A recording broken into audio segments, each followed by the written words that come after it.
In our field, there's underrepresentation. People don't have a voice. People like me don't have a voice. And there's not people like me in positions of power right now. So what the protests have done is really amplify those who are willing to give people like me an opportunity to shine. I'm proud of the people who are going out there and fighting for the rights that we deserve, and for the people who are willing to give people like me an opportunity to say what's on our mind, because that's what matters most.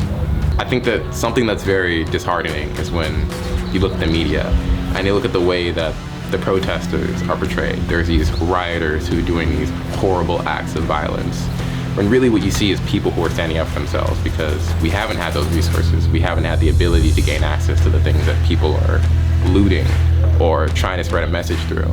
Like, for the individuals who may be doing the destructive acts, they're negative. You shouldn't be as violent as you are. But at the same time, understand where they're coming from, because that's something that we need to do, is express ourselves in multiple ways. And we need to show the community that we're a force to be reckoned with.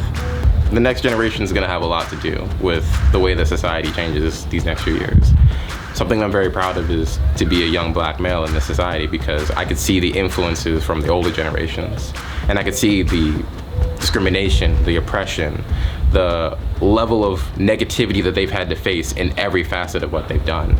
And I could take those experiences and turn it into something that's going to systemically change the way that black people, people of color, people who have been oppressed in any way, shape, or form are going to be able to benefit from, through its politics, through its public health impact, even through ABA. And all of that is, I don't know, a beautiful thing. There's a lot of conversations that happen behind the scenes. And I see that there's some people who are like, you know, we should be doing more to have a representative community. We should be doing more to make sure that people feel included.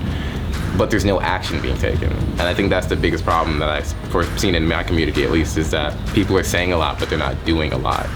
And so the thing that I would echo as being a really important message for people of power, whether it's you're a white person of power, or if you're somebody who hasn't given a voice to the black community or to anybody of color, is use your power to make sure that the people who don't have power can stand up and say something that's really important. And that's something that this is happening. Like, this medium where we're able to interact and talk about, and individuals like myself are able to have a voice. This is the first step. Ultimately, systemic change does need to happen. People who are in charge, people who have the ability to recruit more individuals from underrepresented communities need to be doing those things. People who have the ability to look at an individual for their merit and look at an individual for their color need to go with the merit. Because this is something that isn't just blind. People are consciously making these decisions, and when these decisions are being made, you need to look at the fact that there are people who worked really hard to get to where they are today, and they're not being recognized for that. So give people the credit that they deserve, and give them the opportunities that they deserve, because at the end of the day, we have had years of being oppressed already. So to continue that oppression, to continue to put people in a position where they don't have a voice or they don't have an opportunity that they deserve, is just making the systemic racism last much longer than it has to. Be a positive influence on the world. If you know that something's fucked up, stand up about it, you know, say something about it. Don't be the person who's just tweeting about it, you know.